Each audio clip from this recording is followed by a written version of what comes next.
Okay, I hope this works. Hello everybody. You're playing tomorrow, I guess. This is Friday evening. I'm in my kitchen in Toronto, and you guys are in South America having a great time. I do very much wish I was there.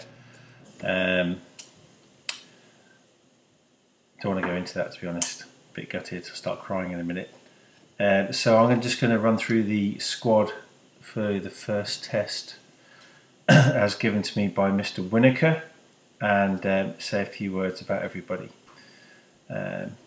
Starting from the very top, number one, this is a guy who I first met at the Scrum Camp pre-World Cup in BC, and all I knew was that Ontario had loaned him out to another province, and in that time he'd made huge inroads, huge improvements. We were very lucky to get Tom back for the CRC last year, and I know Tom was gutted not to go to the World Cup, as was Mike and Dan and Doug and Brett and a lot of people, but Tom pretty much took it on board to prove them wrong.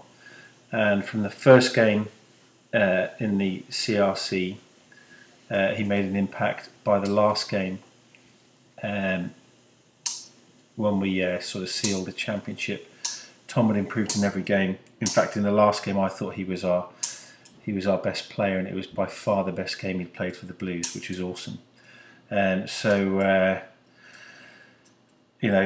Huge potential for the next World Cup. Big, strong guy. Got mistaken for Jordan Wilson-Ross once when I showed somebody a photo of Jordan with the McTeer Cup on his head, which is a worrying thing, to be honest, Tom, but there we go. Number one, Tommy D. Pause it now, Coco, so you can do all the presenting while I get ready for number two. Okay, number two. Mike Pletch is to have come from the injury he had last year to really becoming like an integral part of the team was brilliant, to be honest. And I think a lot of younger guys in the squad probably look at what he's done as a real pointer as to what you can do if you set your mind to it. I mean, Kyle Armstrong is another player who's came back from a really bad injury, and I think he probably took a lot of heart from what Mike's done, and that's testament to Mike's love of the game, his sort of, I don't know, just intense and mature approach to rugby. You know, it's brilliant, and if you want a team of leaders on the pitch, you know, Mike sort of sums that up. He I believe maybe captain today, and if you are Mike, congratulations. That's a huge honour, and you thoroughly deserve it. And I know for a fact, 14 guys running out on a pitch behind a Pletch is that's life's good. So go out there and just do what you normally do, and don't think about being captain. Just do your normal stuff, and that's being a good captain. Pause. Number three.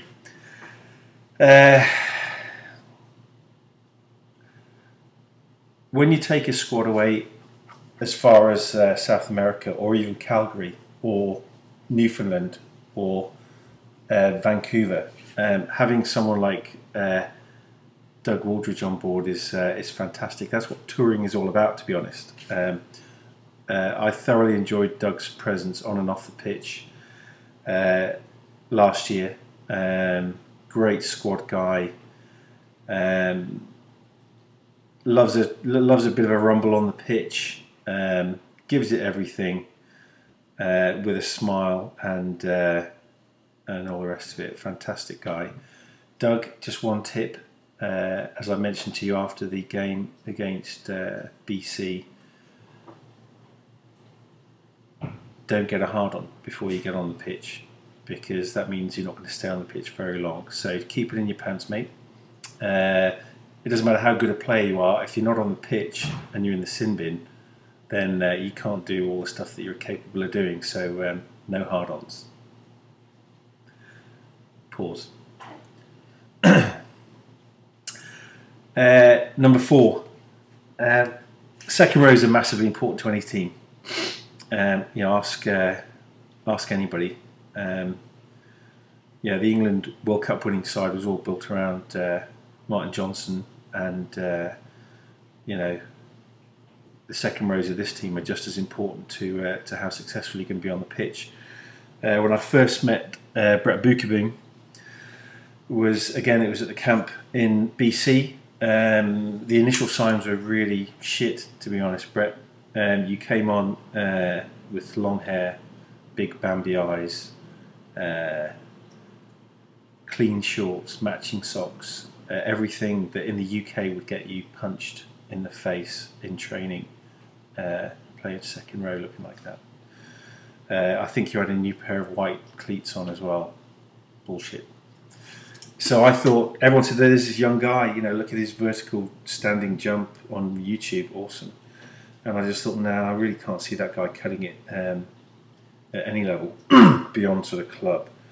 And then you started warming up and doing your unopposed lifts in front of Mike Crone and stuff. And I thought, fuck, actually no, God, he's working really hard. In fact, he's probably doing more work than anybody else.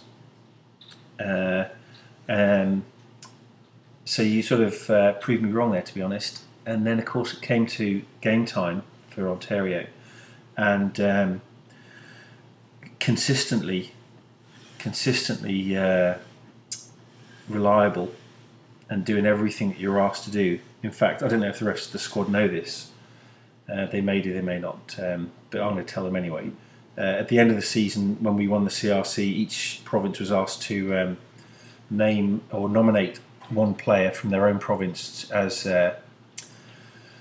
being put up for the CRC Player of the Tournament. And although you didn't win it, guys, Brett was the Ontario nominee for that award, because across all the games, Brett played every minute and played very, very well in every minute, and was as important as any man in the squad in terms of us winning the McTier Cup. So Brett, you totally proved me wrong. White boots, iron shorts, matching socks, slick back hair, big doughy eyes, it can be very misleading, because you're an awesome rugby player, and I look forward to seeing how well you do in the future. So just go out there and prove the South Americans quite how good you are on the international stage. Pause. 5, Luke Tate. Luke, I've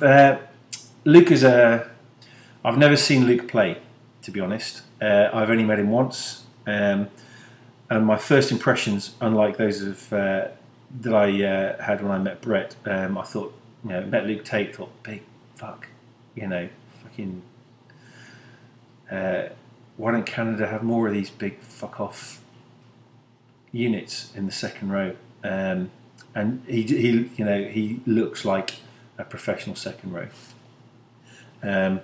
And from everything I've heard, Luke, you don't just look like an awesome second row. You're a big unit with a really rock solid technique and attitude, and to be keeping someone like Scotty Dunham on the bench speaks volumes. You don't misplace someone like him from a side unless you're pretty damn good. So just go out there and do your stuff. I know the coaches have viewed your addition to the squad from last season as a massive plus. So go out there and do it. 6, Tyler Ardren. Young, great sevens player, phenomenal athlete, plays beach volleyball, good at everything, nice guy, good looking. Fucking hate him. You know, Tyler I sort of used him as an impact player last year. Perhaps he got a bit frustrated, Tyler. I don't know, but I think you know, you learn really fast, and you know, you've got a huge future in the game. This South American tour will be great experience for you. I know you've played, you know, abroad before in Europe and you know, Pan Am stuff and all the rest of it, but you know, very bright future, and you know, just go out there and do what we know you're capable of, and enjoy and learn from it. I'm sure you'll have a huge impact. 7, Ali Clark. to say Ali's Mr. Dependable probably underplays what he does for a team. You know, the best thing for a midfield for Schultze and Westy and everybody else is to have a 7 that you have complete faith in, that you know is going to work his nuts off until he can't run anymore, who's going to make every tackle, who's going to be on their shoulder when they make line breaks, who's going to get in there and do some dirty stuff if needs be. You know, Ali does it so quietly and efficiently.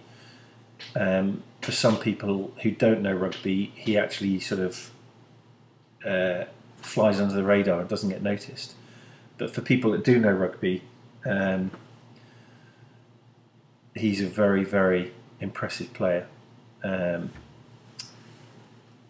I respect him enormously, to be honest. Just for getting on with the job in such a quiet, efficient manner. That's the way to do it as a 7, because you tend not to get carded if you do it in a quiet, efficient manner. Number 8, Seb Pearson. Seb is undoubtedly a strike runner of some sort of considerable note. Last year he played rugby continuously for a hell of a long time, probably more than was really healthy.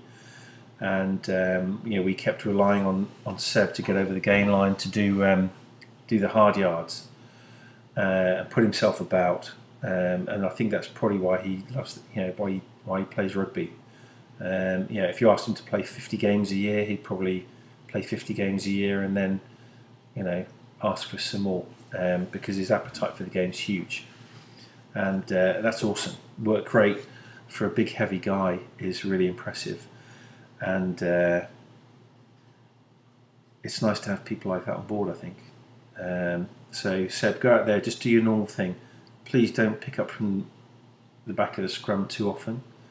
You'll get yourself hurt, and you know, Lawrence Delalio did it too much because he wanted to basically carry the team by himself, and you don't need to do that. You know, spread yourself a little bit thinner. Don't spread yourself too thin, sorry, and just, you know, pick your moments to do something, and you'll be awesome. 9, Kyle Armstrong. Kyle, when I heard about Kyle a lot before I met him, because everyone in Rugby Canada, from the medical staff to the management, when I was over in BC, basically put me under a lot of pressure to make sure that Kyle didn't get injured. So I promised them we'd protect him and waste his time. And Kyle is the sort of 9 that throws himself into defence, throws himself into running with the ball, and you sort of got used to the fact that your injury was not something to be worried about, and that's the only way you can play, to be honest. And you know, you started the season well, without a huge amount of confidence, either in your own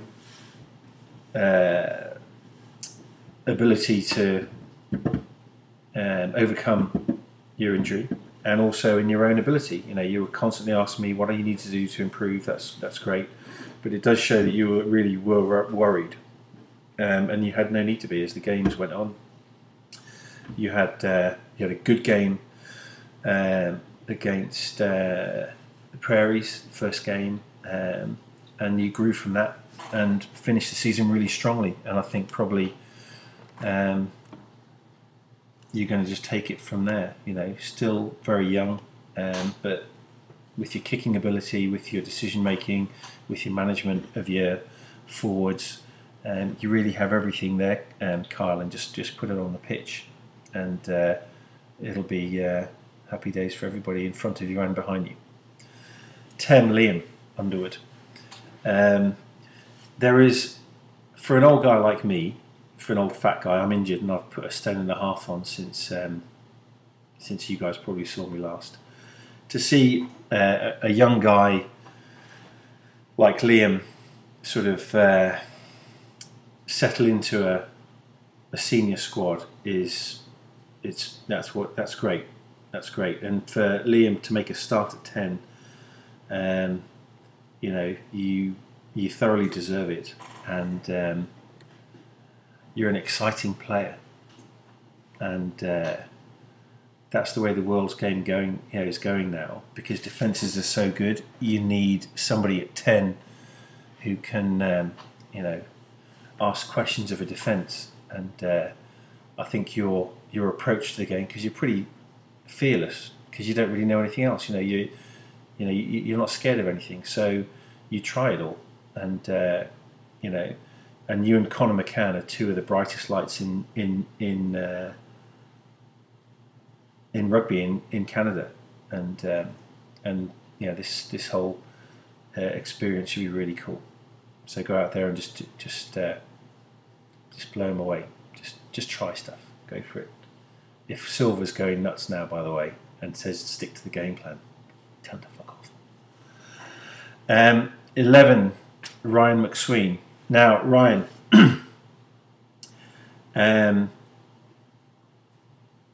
I think most sides, seeing a winger of your athleticism, in all honesty, I mean, most sides look to defend against 13 players because they know that the guys out wide in the majority of sides that they play are the worst rugby players. But you are so much more than just a winger who's quick. You know, you can play centre. You can run round people. You can run over people. You can run through people.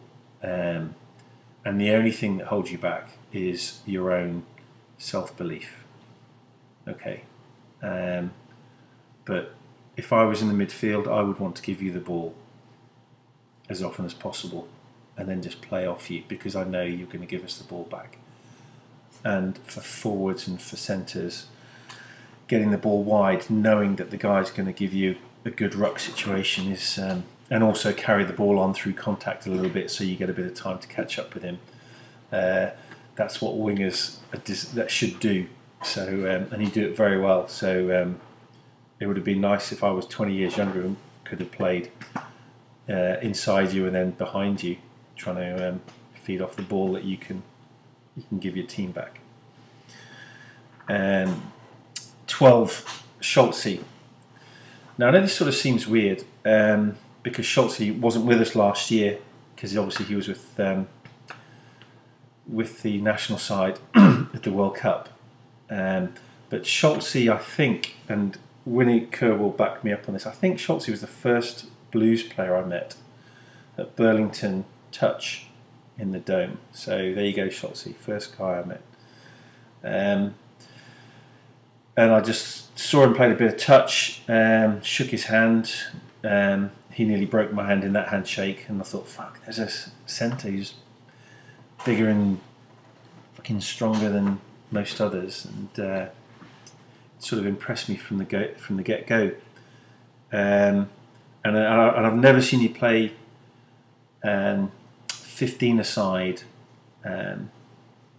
live on a pitch. I've watched you on TV and stuff, Schultze, but I would love to see you play live, because you get a real sense of the physicality that you bring to the game live, and I would like to see that. As a 12 myself, I know how important a good 12 is. That's why I was pretty disappointed to most people that I played with. But having a good 12 is, for a back row, it's fantastic. And I know that Tyler and Ali and Seb will enjoy trying to keep up with you when you make your line breaks. That's a real carrot to put in front of a back row to see if they can keep up with you. So yeah, go out there, make yards, and show the South Americans who think they're like a really physical game what a running physical game is all about, because I know that's your meat and potatoes. 13, Dan West.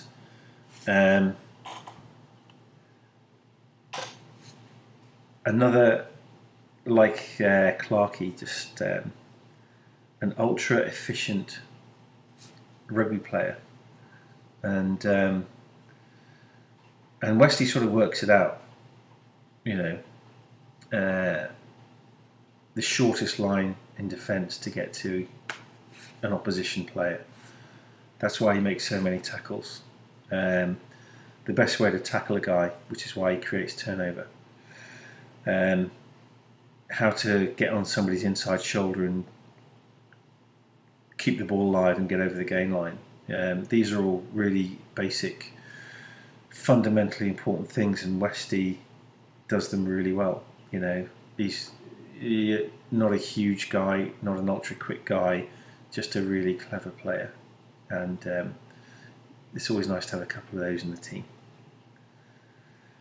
14, J. Ross. My favourite picture from I don't know if many of you have seen it, is of J. Ross naked with the McTeer Cup on his head, and that sort of is summed up last season for me.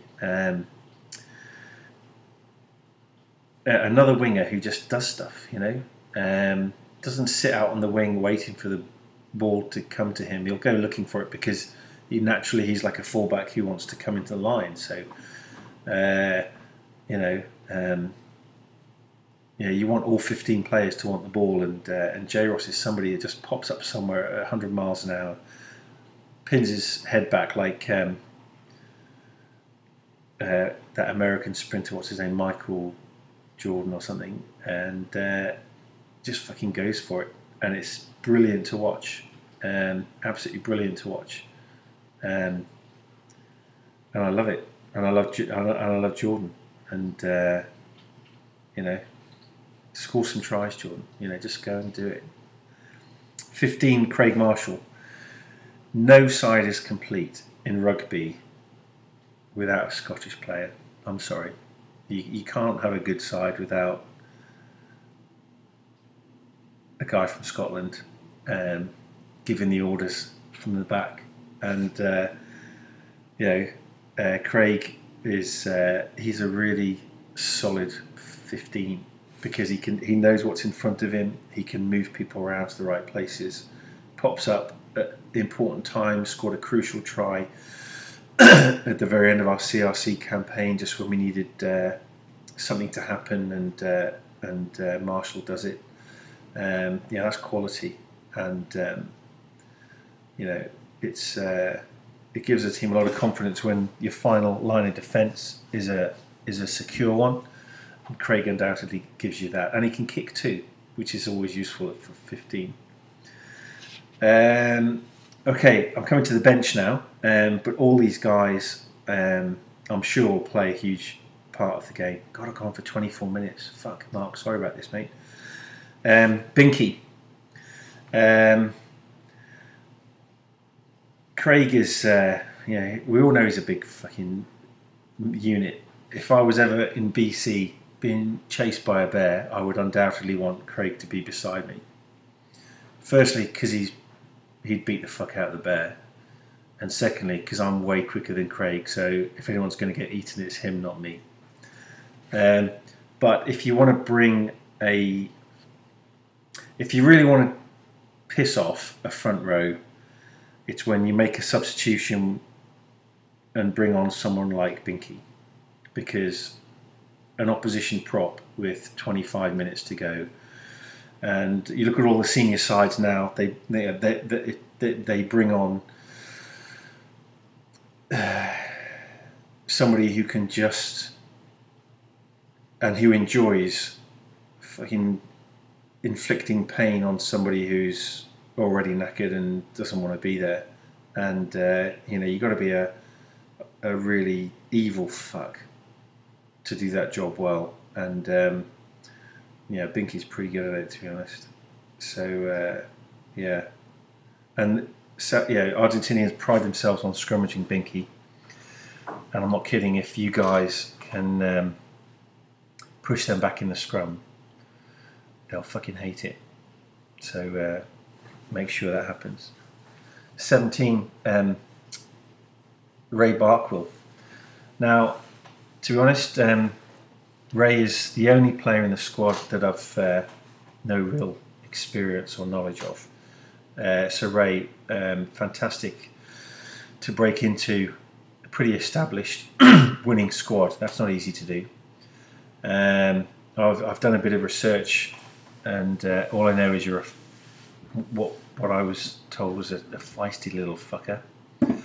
If you've survived 3 years in Australia, I mean, that speaks volumes about your tenacity, if you can put up with those twats for 3 years. So I look forward to seeing how you perform on the game film, but it should be interesting. I hope we get some sound with the game film as well, because apparently you talk like a black guy, which would be quite interesting. 18, Rob Brower. Rob is he's just a really fucking Lindsay boy, and that's a compliment, Rob, because all the players that I've met from Lindsay have been like a breed apart. There's just something about you guys that you're just big and strong and big-hearted and stuff. And I know you were pissed off with me at the end of the CRC with the changes I made, but you're there for a reason, and again, an impact player, and your work rate last year, I think, probably was significantly higher than in previous seasons. You really worked out, what makes you an effective player, and you did it to great effect.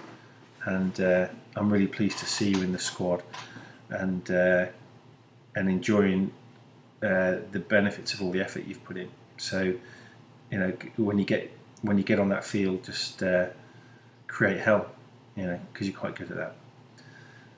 19, Mark McSween.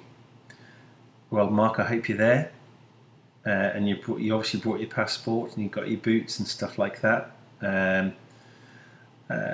So well done, Winnaker, for getting him on the plane.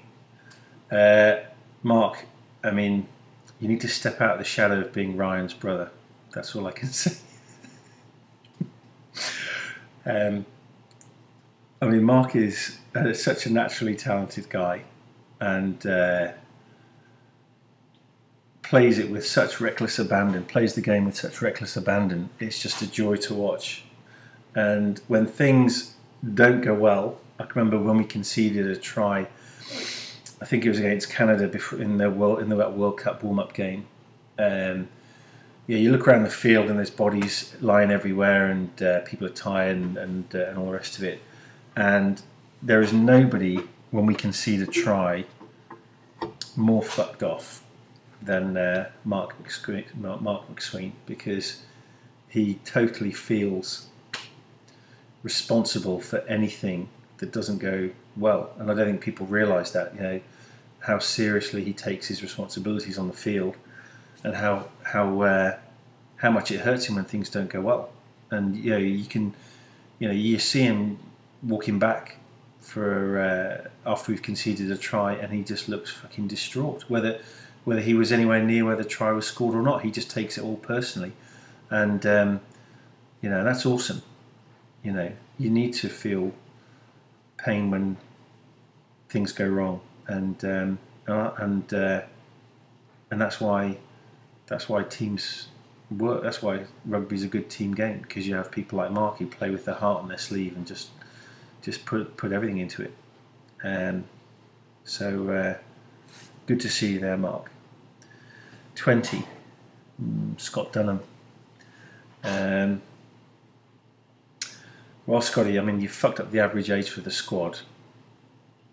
There we are. Scott is... We all know what an intelligent player Scotty is. He really thinks about everything. He brings like a steadying influence on the side. Things when you need it to be steadied. You know, Scotty is the guy to do that sort of thing. You know, hugely sort of inspiring and like a leader, whether he's given that job or not. He just sort of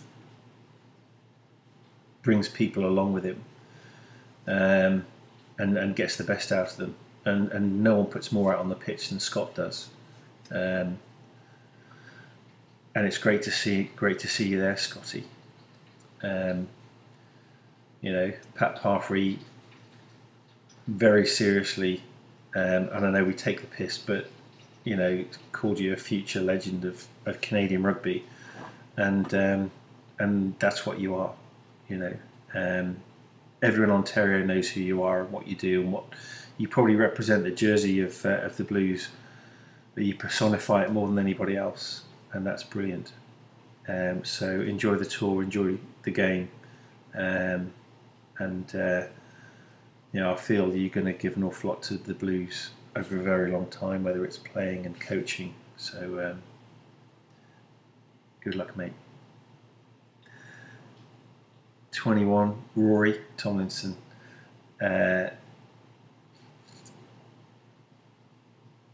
Makes the side a lot better looking, let's be honest, Rory. Well, both Tomlinsons do, because it's a pretty ugly bunch of fuckers, to be fair. Rory has worked really hard. I've probably pissed him off on a few. Well, I've called Ryan Rory and I've called Rory Ryan, and I'm sorry about that. But you know, without grabbing the headlines at any stage, you sort of did a lot for the squad last year, both in your sort of attitude in training and your enthusiasm and stuff coming onto the field when you got the chance to last year. Yeah, this should be a huge opportunity for you, Rory. To be honest, you know, every time you get on the field, you know, it's a real chance for you to really grab people's attention, because you've got a really bright future in the game. 22, Ryan. Again, never got to see a lot of you on the field, Ryan, but all for the right reasons last year. You're massively appreciated in Canadian rugby, and rightly so. You know, in a nation that physically is not going to bully other countries into submission, because Canada just don't have big dominating physical sides. You know, countries like that, like Scotland, for example, need sparky, creative players, and I think that's the sort of guy you are. So, you know, bring that to the game. You know, that's what, for all the flair that we talk about, South American sides have. Now they build their success around physical strength, and you know, to have guys that can really mix it up and do things which oppositions don't expect. That's the only way to break down defences nowadays, to be honest. And you know, that's the sort of thing you bring to the squad. So go out there and show that creativity. That'd be awesome. And then finally, by no means least, number 23, Steve Piatek. If you look at World Rugby nowadays, all the most successful squads have two tens who have contrasting styles. You have like a sparky, creative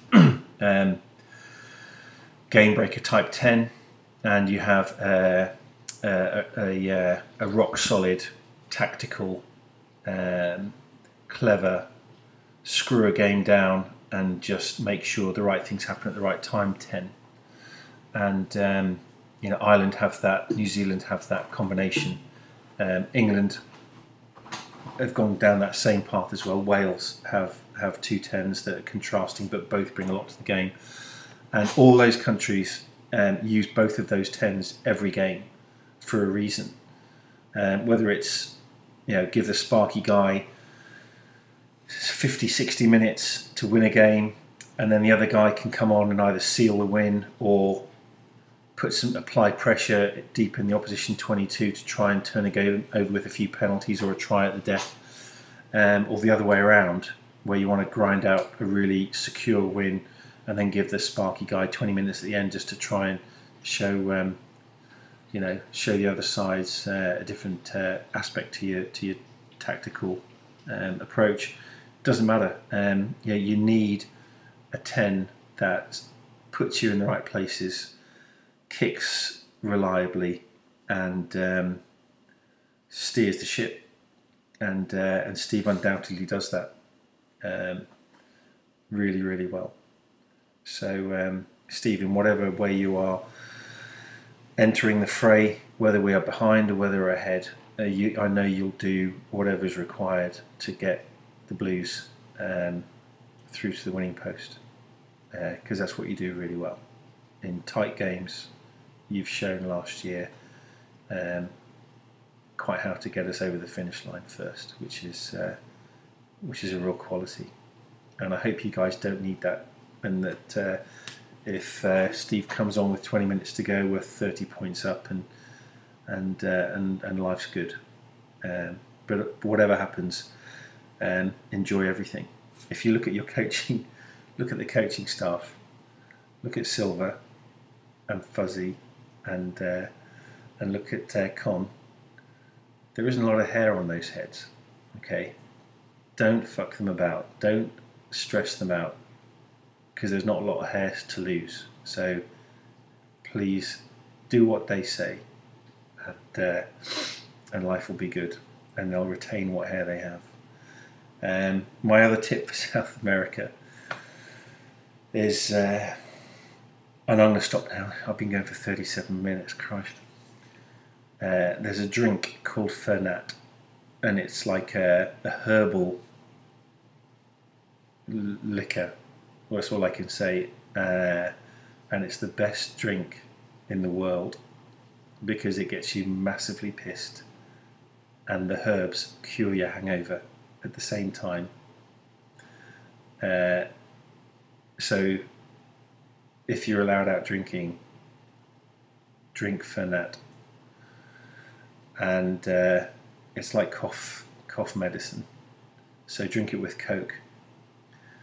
And then it's like cough medicine with Coke. So it's not quite so bad.